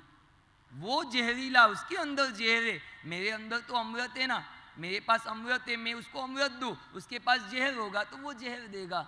भगवान वहाँ क्षमा धारण करते हैं, तो भगवान का तो मोक्ष तय था। वो चंड कौशिक का जीव नरक में से सीधा 5वीं नरक का आयुष्य उस परिणाम में अगर बांध देता तो 5वीं नरक में जाता, लेकिन क्षमा धारण करने से 8वें देवलोक में चला गया। बोलो, क्षमा का कितना प्रभाव है जीवन में। गुस्सा करना ये मानव का स्वभाव नहीं, आत्मा का स्वभाव तो हमेशा शांत रहना है। विषय कसाय से ही हमारा संसार बड़ा है। आज तक की भव परंपरा में देखो ना, सबसे ज्यादा तुम्हारे भव किसी ने बढ़ाए हो ना, तो इन विषय कसायों ने ही बढ़ाए। विषय कसायों का सेवन कर करके भवों की कितनी परंपरा हमारी बढ़ती गई है। अब ज्ञानी कहते हैं कि आग जैसे कुम्हार के घड़े को पका देता है, आग सुवर्ण को शुद्ध कर देता है, आग कचरे को जलाकर खत्म कर देता है, वही आग रसोई बनाने में भी काम आती है। लेकिन जब क्रोध की आग आती है तो सद्गुण भी खत्म, प्रेम भी खत्म, आपस के तुम्हारे संबंध भी खत्म हो जाते हैं। एक क्रोध के कारण कितने बड़े बड़े युद्ध हुए हैं, पता है ना तुम्हें? ये क्रोध ने क्या किया है, कैसे कैसे संहार करवाए, कितने बड़े बड़े युद्ध छिड़े हैं इस मात्र क्रोध के कारण। ऐसे अहंकार भी इससे ज़्यादा खतरनाक है। अहंकार से ज़्यादा खतरनाक माया, माया से ज़्यादा खतरनाक लोभ है। इन चारों कसायों को अपन क्रमशः एक एक रविवार को देखते जाएंगे, लेकिन मात्र सुनेंगे नहीं, समझेंगे और समझने के बाद अपने दिल दिमाग को बदलेंगे, अपने स्वभाव को बदलेंगे कि अब ये कसायों के जाल में हम तो नहीं फंसेंगे। नहीं तो तुम्हें तो फिर किसी ने गणित ही करवा दिया, उस पोपट के जैसे शिकारी आए दाना डाले नहीं फंसाना, और वही पोपट जाके जाल पे जाता है, दाना खाता है, वो फंस जाता है। मुंह से क्या बोलता है, वो आए जाल बिछाए दाना डाले नहीं फंसाना, मुंह से बोलता है, लेकिन वापिस पोपट वहीं जाके बैठता है, वही दाने चुगता है, वही जाल में फंस जाता है। तुम भावी की वाणी को मुख तक मत रखो, थोड़ी अब अंदर भी तो जाने दो। यहाँ तक तो कितने वर्षों से यहाँ तक बिठा के रखी है, अब थोड़ा अंदर जाएगा तो मज़ा आएगा कि नहीं? गुलाब जामुन यहाँ रहता है तो मज़ा आता है कि यहाँ जाता है तो? हाँ, वाणी वीरनी मीठी साकर सेलड़ी रे लोल वर्षी अखंड सोल प्रहोर। उत्तराध्ययन सूत्र की सुंदर सज्जाई गुरुदेव ने बनाई है, उसमें ये शब्द लिखे हैं, वाणी वीरनी मीठी साकर सेलड़ी। सेवड़ी आती है ना, गन्ना, गन्ना, गन्ने से भी मीठी कोई चीज हो तो भगवान की वाणी, वो तो फिर यहाँ रहे तो मजा नहीं आएगा, सीधी अंदर जाएगी तो मजा आएगा। अंदर जानी चाहिए ना कि नहीं जानी चाहिए? अंदर जिसके गई ना उसका ही स्वभाव बदला है, जिसने मात्र ऊपर से सुना है उसका स्वभाव नहीं बदला। इसलिए ये क्रोध तुम्हारे गुणों को नष्ट करता है, ये क्रोध तुम्हारे प्रेम को खत्म कर देता है, ये क्रोध तुम्हारे संबंधों को खत्म कर देता है, ये क्रोध तुम्हारे जीवन की शांति को खत्म कर देता है, और अंत में ये क्रोध तुम्हारी सद्गति को भी कैंसल कर देता है। इस भव में तो 4 नुकसान करता है, लेकिन अगले भव की सदगति भी तुम्हारी कैंसल, दुर्गति तुम्हारी तय हो जाती है। इसलिए जो क्रोध नुकसान करता है, अहित करता है, दुर्गति करता है, उसको छोड़ने जैसा है। क्रोध करने वाला हमेशा अंत में पश्चाता है, क्योंकि कुलगणु मुनि इस शासन के अंदर हो गए। पता है आपको, इतनी क्षुधा वेदनीय कर्म का उदय तप बिल्कुल भी कर नहीं पाते थे। संवत्सरी के इतने बड़े दिन भी उनको एक घड़ा जितना चावल भर के रोज वापरते थे, संवत्सरी के दिन भी उनको वापरना पड़ता था। इतना भूख का, इतना क्षुधा का उदय था। संवत्सरी के दिन सब मुनि भगवंतों ने उपवास किए, किसी ने अट्ठम किए, किसी ने छठ किए। यह कुलगणु मुनि गांव में गए और चावल वेर के आ गए और एक घड़े जितने कुलगणु, गड़ू यानी कि घड़ा ने कुल चावल, एक घड़े जितने चावल वापरते, इसलिए उनका नाम कुलगणु पड़ गया। संवत्सरी के दिन गोचरी करने बैठे जिन मुनि भगवंतों ने उपवास किए वो देखने आते कैसा जीव है। संवत्सरी के दिन भी खाना पड़ता है, एक दिन का उपवास भी नहीं कर सकता है, ऐसा तो कोई जीवन होता है। ऐसे गुस्सा करके उनके पात्रे में थूक दिया। वो सब कौन थे? तपस्वी। वो गुस्सा करके पात्रे में थूक गए। यहाँ कुलगणु मुनि चावल खा रहे थे, उन्होंने गुस्सा किया, फिर भी इन्होंने क्षमा को धारण किया। मन में सोचते हैं मैं कितना पुण्यशाली हूँ, ऐसे भी आज चावल में घी नहीं आया था। इन मुनि भगवंतों ने तो मेरे चावल में घी डाल दिया, घी समझ के उनको चावल में मिला दिया। और फिर खाते खाते सोचने लगे वाह तपस्वियों के मुख का घी मुझे मिला। और क्षमा धारण करते करते कुलगणु मुनि को वहीं पे केवल ज्ञान प्रकट हो गया और गुरुदेव भी पधार गए। जिन शासन के राजा पधार रहे हैं, जयंत सेन सुरेश्वर पधार रहे हैं, ऐसी ही कृपा बरसती रहे। गुरुवर के जयकारे, गुरुवर इतने उपकारी, जयंत गुरु चरणों में झुकते हैं सब नर नारी। जय गुरुदेव, ओ जय गुरुदेव, जय गुरुदेव, हो जय गुरुदेव। पार्वती नंदन पधार रहे हैं, ऐसी ही कृपा बरसती रहे। नौ युवक तेरे गुण गाए, तरुणाई शरणे आए, रतला तेरे चरणों में मस्तक ये झुकाए हैं। जय गुरुदेव।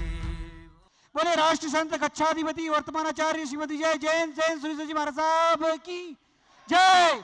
अरे साहब पूरा पांडाराज भरा हुआ, गुरुदेव को दिखा दो मालवा का उत्साह। राष्ट्र संत वर्तमानाचार्य श्रीमती जय जैन सेन सुरेश जी महाराज साहब की एक बार और जोर से। राष्ट्र संत वर्तमानाचार्य श्रीमती जैन सेन सुरेश जी महाराज साहब की। गुरुदेव एक बार आपकी निश्चल निगाहें हमारी इस अपार जन्मवेदनी पर आप एक बार देख लें तो हम सब कृतज्ञ हो जाएंगे। सिर्फ आपके दर्शन वंदन करने के लिए आज हिंदुस्तान के सारे श्री संघ रत्नपुरी की पवित्र धरती पर आज से सामूहिक मास खमन की तपस्या का दौर प्रारंभ हो रहा है। जिन्हें भी पचखान लेना है, उपवास, एक उपवास, दो उपवास, तीन उपवास, सभी पचखान लेने वाले भाग्यशाली खड़े होकर पचखान लें। शुरू हो गई आटम बदम छठम बदम आवतम मचखाई तीन ब्याह मसलम खाई नाम गणम साधु नाम बाण साधु नाम सलेवा आले बनवाद छोड़ लेवाद सब सिद्धनवाद सिद्धनवा बहुत श्री आमिल एकासना,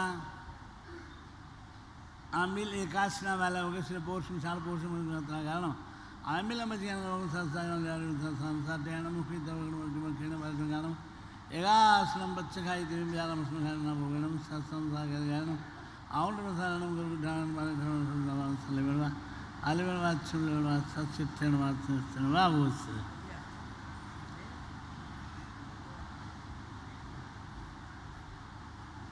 प्रवचन परमात्मा की पावनी वाणी का प्रवचन अपन सभी के घट घट पर अपनी एक अमिट असर कर रहा है और उसी का फल है कि प्रवचन के प्रारंभ के साथ ही आप सभी की इस मंडप के अंदर उपस्थिति अवश्य ही परमात्मा की वाणी के प्रति अपने दिल में रहे प्रेम का यह साकार प्रतीक है। परमात्मा की वाणी प्रत्येक जीव को मुक्ति की ओर ले जाने का काम करती है, बंधन से मुक्ति की ओर, आसक्ति से विरक्ति की ओर एवं सारे के सारे संसार की प्रलोभनों से निर्लोभ दशा की ओर ले जाने का काम करती है। ऐसी ये परमात्मा की पावनी वाणी, जिस वाणी को सुन करके रोहणिया जैसे चोरों का जीवन सुधर गया, जिस पावनी वाणी को सुन करके बड़े बड़े धनवानों ने धन का त्याग कर और त्याग वैराग्य का मार्ग अपना लिया, ऐसी परमात्मा की वाणी कषाय मुक्ति ही किल मुक्ति रेवा, कषायों से मुक्ति ही केवल मात्र मोक्ष है। इस बात को अपने को समझा रही, कह रही ये वाणी कि कषायों के बंधन से अपने आप को किसी तरह बचाने की कोशिश करो।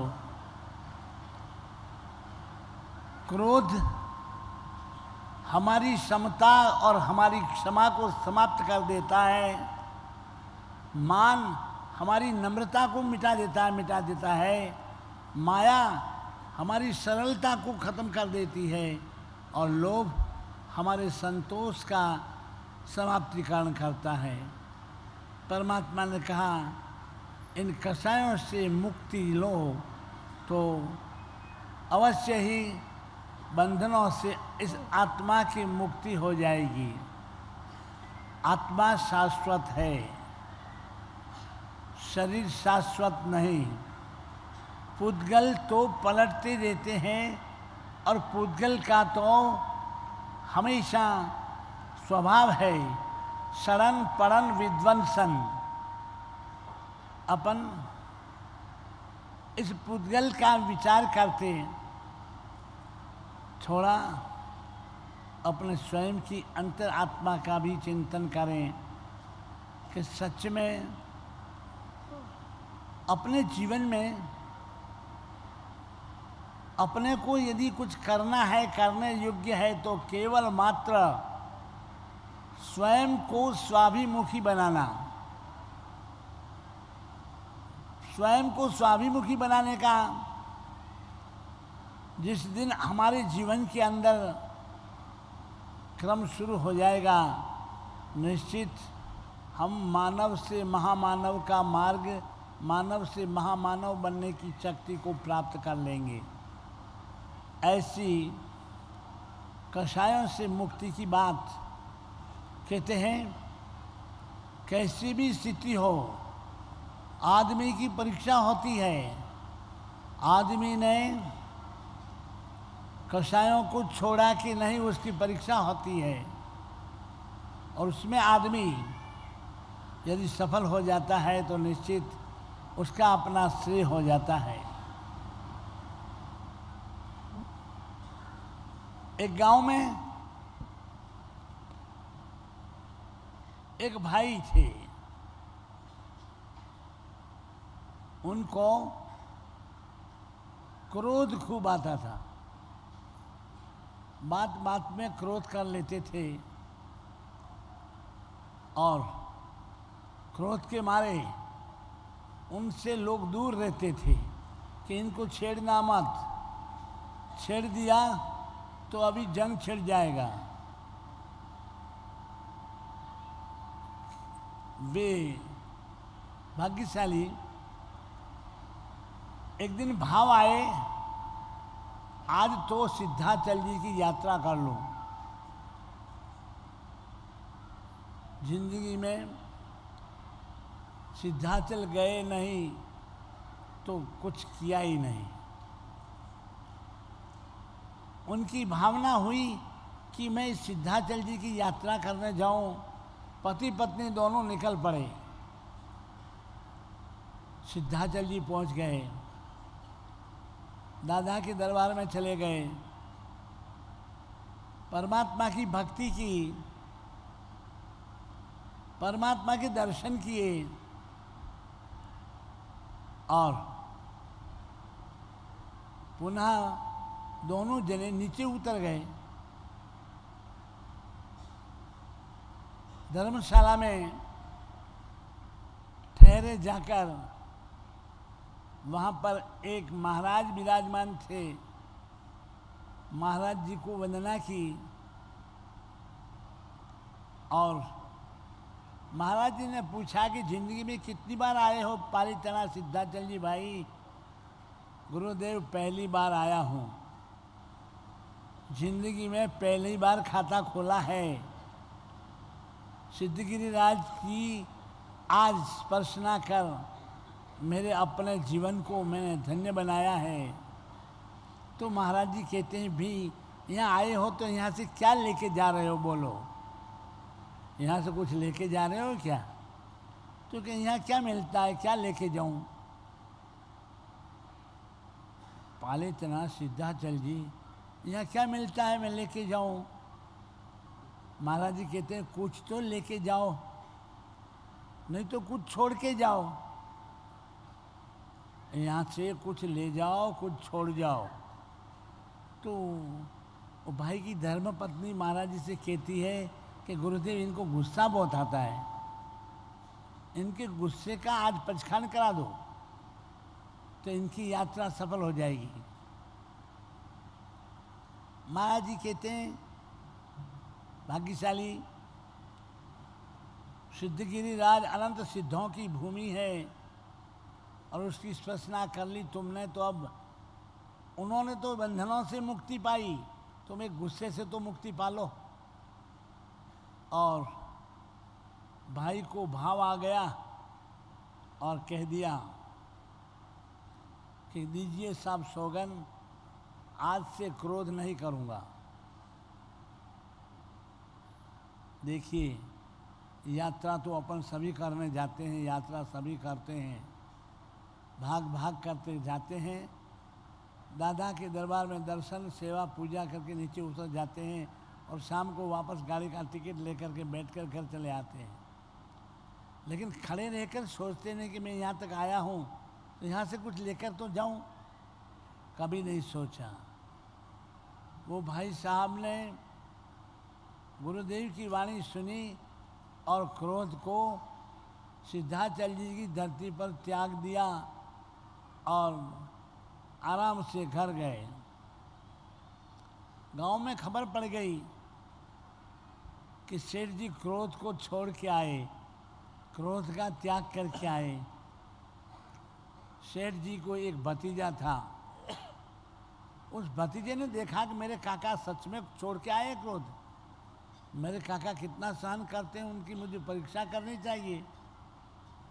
और परीक्षा के लिए भतीजा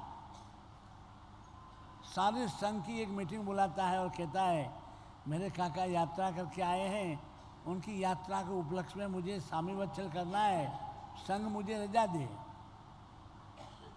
सभी ने कहा कि भाई काका जी यात्रा करके आए तो काका जी तो है ही नहीं, उनकी गैर हाजिरी में कैसे सौगंध दे दे हम तेरे को स्वामी वत्सल की रजा।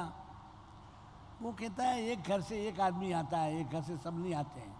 संघ की मीटिंग होती है तो मैं आऊँ या मेरे काका आए, मैं आ गया तो काका नहीं आए, आप मुझे रजा दीजिए स्वामी वत्सल की।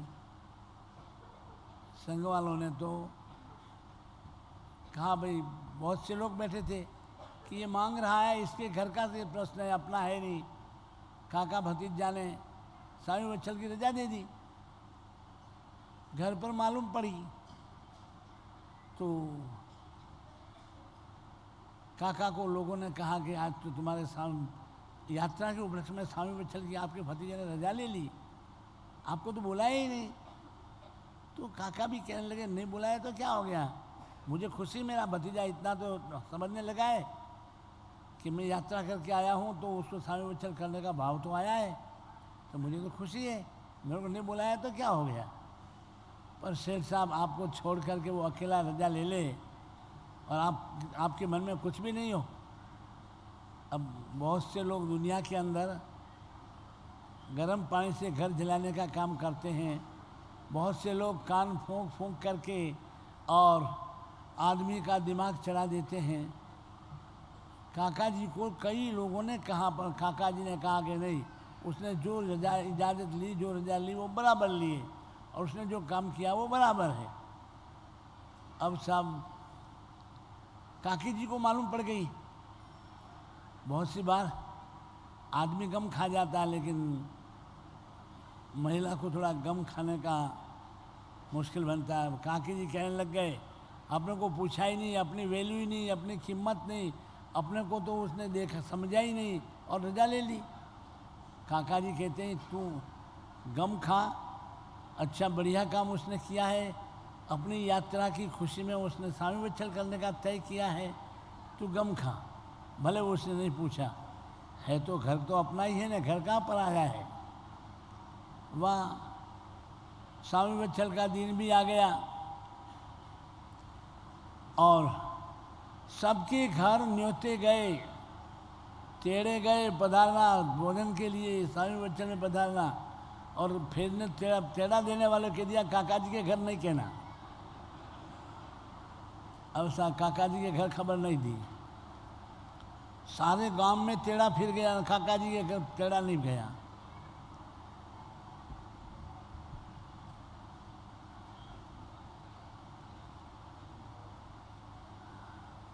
काकी जी कहने लगे कि अब तो कुछ थोड़ी शर्म है कि नहीं, बिना बुलाए बिना कहे मान न मान मैं तेरा मेहमान, ये कहाँ का धंधा, अपने को झिमने के लिए नहीं जाना। 5-10 लोग भी आ गए कि शेठ जी आप मत जाइए, हम तो अलग स्वामी वत्सल कर देते हैं और अपना हम लोग आपके साथ अपन स्वामी वत्सल जिमेंगे।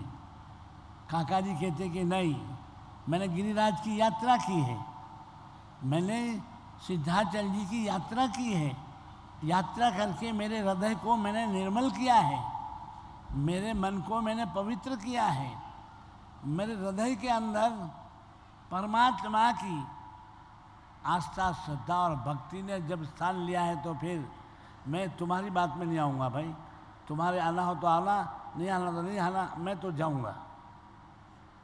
अब साहब आपको न्योता नहीं दे और स्वामी वत्सल कर दे आपका भतीजा, तो कौन काका ऐसा जोरदार छाती वाला कि मेरे को नहीं बुलाएगा तो भी मैं तो चला जाऊंगा।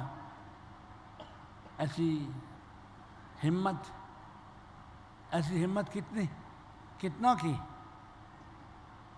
अब सब जिमने के लिए गए, सब लोग जाने लगे, वो भतीजा द्वार पर खड़ा सबका स्वागत करता है, आइए पधारिए, आइए पधारिए कर रहा है। काका जी आए तो मुंह फेर कर बात करने लग गया। काकी ने कहा, देखा सबको तो कहता आइए कहता था, और तुम आए तो तुम्हारे सामने नहीं देखा। काका ने कहा कोई बात नहीं, अकेले ने काम तोका है तो उसको कई काम होते हैं, वो काम में लगा होगा उसका दिमाग, तो अपने को नहीं बुलाए तो कोई अपने को अपन छोटे नहीं होते हैं। काका जी तो जाकर के पंगत में बैठ गए। भतीजे ने कहा पुरुषने वाले को कि सबको पुरस्कारी कर देना, काका जी की थाली में पुरस्कारी मत करना। बोलो, ऐसा अगर आपके साथ बीत जाए तो आपके साथ ऐसा बीते तो आप बैठो वहाँ, थाली पटक के और वहाँ से उठ के रवाना हो जाओ। काका जी कहते हैं मेरी थाली में नहीं परोसा जाता, कोई बात नहीं। असल में तो मेरे में थोड़ी सी समझ होनी चाहिए थी। मेरे घर का सामने चल और मैं सबके बीच में आके बैठ गया, मेरे को जाकर के सब व्यवस्था संभालना चाहिए। काका जी उठ गए और उठ करके चौके में गए और वहाँ जा कर के जो व्यवस्था कर रहे थे उनसे बातचीत कर रहे क्या व्यवस्था हो रही है। इतने में तो भतीजा आया भागता और काका जी के पैर पकड़ करके जोर जोर से रोने लगा। काका जी कहते भाई क्या हुआ, क्यों? काका जी मैंने आपका घोर अपमान किया, मैंने आपकी परीक्षा करने के लिए ये सब आयोजन किया था। मेरे काका जी क्रोध को छोड़ के आए हैं कि नहीं ये मुझे देखना था। मैंने काका जी देख लिया और सच में आपने पालितना की सही यात्रा की, यात्रा करके आप अपने जीवन को धन्य बना गए। भाग्यशाली काका और भतीज दोनों आपस में मिलते हैं और घटना एक इतिहास का रूप ले लेती है कि यात्रा करिए तो ऐसी करिए कि जिंदगी में हमेशा याद रह जाए। कषाय से मुक्ति ये जिनवाणी का सार है। कषाय से मुक्ति ये जिनवाणी का मूल मंत्र है। हम अपने जीवन में इन कषायों से किसी तरह से बचने का प्रयास करें। कहीं पर भी कुछ भी हो तो हम आज अपन व्याख्यान में हूँ उत्तराध्ययन सूत्र एवं विक्रम चरित्र का दूसरे व्याख्यान के अंदर व्याख्यान देने वाले हैं और वो ग्रंथ कश्यप साहब चेतन कुमार जी आने वाले थे वेराने के लिए, लेकिन वे पहुंच नहीं पाए हैं। उत्तराध्ययन सूत्र परमात्मा के जीवन की अंतिम संध्या में अंतिम जो व्याख्यान प्रवचन परमात्मा ने दिया, उत्तराध्ययन सूत्र में उसका वर्णन है। परमात्मा ने यहाँ से सदा के लिए बंधन मुक्ति प्राप्त करने के पहले समस्त जीवों को बंधन से मुक्ति का मार्ग अपने प्रवचन के माध्यम से समझाया है। वो बात अपन उत्तराध्ययन सूत्र के अंदर सुनेंगे, देखेंगे कि परमात्मा ने क्या कहा। चातुर्मास आयोजक काश्यप परिवार की ओर से श्री सिद्धार्थ जी काश्यप, मातुश्री तेजकुरबाई काश्यप, श्रीमती नीताजी काश्यप, गुरुदेव को उत्तराध्ययन सूत्र वेराकर श्री संघ परिषद परिवार और रतलाम की जनता को हम अपने आप को गौरवान्वित महसूस करेंगे जब उत्तराध्ययन सूत्र गुरुदेव के हाथों में और उसके पश्चात उनकी वाणी से रतलाम की जनता में जो धर्म की गंगा बहेगी। सब हाथ जोड़ के बैठे। गुरुदेव का ऐसा आदेश है। श्री सिद्धार्थ जी काश्यप उत्तराध्ययन सूत्र लेकर पधारे। श्री सिद्धार्थ जी काश्यप। जय गुरुदेवा देवा, जय गुरुदेवा, जय जय जय गुरुदेवा, जयंत जय गुरुदेवा, जय गुरुदेवा देवा, जय गुरुदेवा, जय जय जय गुरुदेवा, जयंत जय गुरुदेवा, जय गुरुदेवा देवा, जय गुरुदेवा, जय जय जय गुरुदेवा, जयंत जय गुरुदेवा, जय गुरुदेवा देवा, जय गुरुदेवा, जय जय जय गुरुदेवा, जयंत जय गुरुदेवा। मातुश्री तेजकुरबाई काश्यप,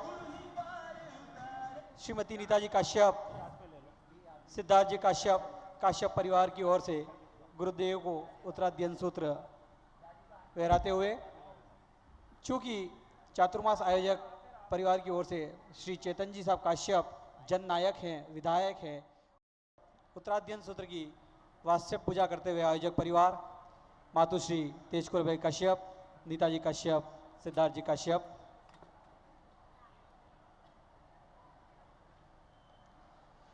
उत्तराध्ययन सूत्र आज वाचन के लिए व्याख्यान में प्रवचन में वांचने के लिए भेजाया गया है।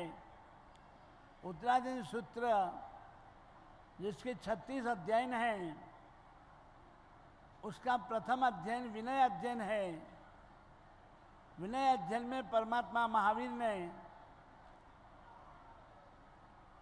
जीवन में विनय सबसे बड़ा गुण है, विनय सबसे प्रमुख गुण है। विनय के बिना जीवन कभी भी हमारा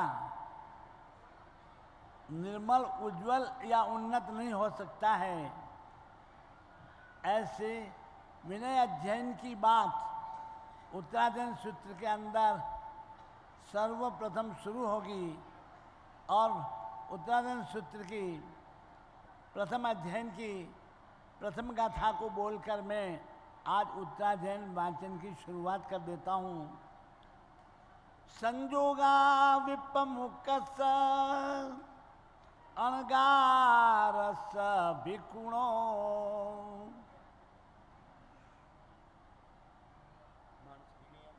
विनयम पाऊ करिष्यामि आणुपुविम सुने हमें। परमात्मा कह रहे हैं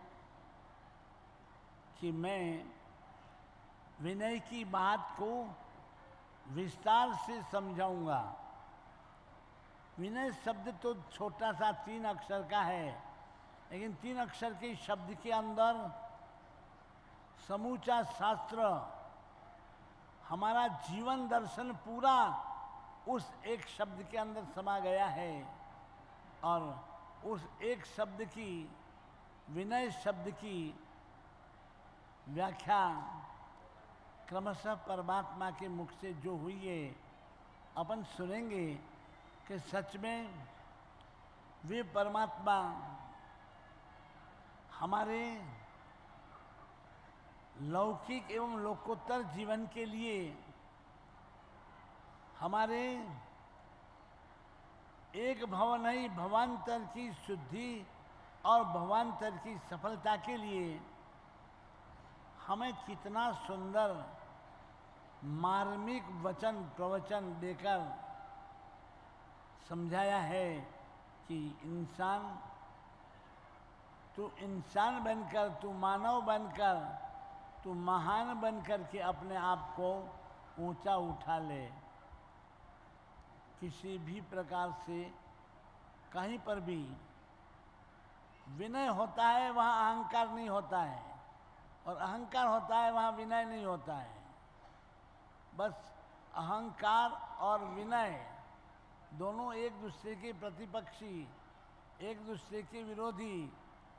हमारे पास में हमें विनय चाहिए या अहंकार, नुकसान किससे है, कितना है, फायदा किससे है, कितना है, ये सारी बातें इस विनय अध्ययन के अंदर परमात्मा के द्वारा समझाई गई है।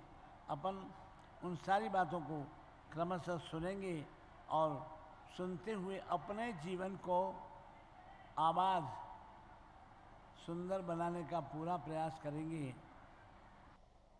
गुरुदेव की असीम कृपा से सभी तपस्वी सुख साता में होंगे और संघ की ओर से आप सभी से सुख साता पूछते हुए आज की जो साखली तेले में है रजत जी जैन का नाम है, 27 तारीख से बहुमान में श्रीमती प्रेमलता जी भंडारी का बहुमान श्रीमती नीताजी काश्यप करें।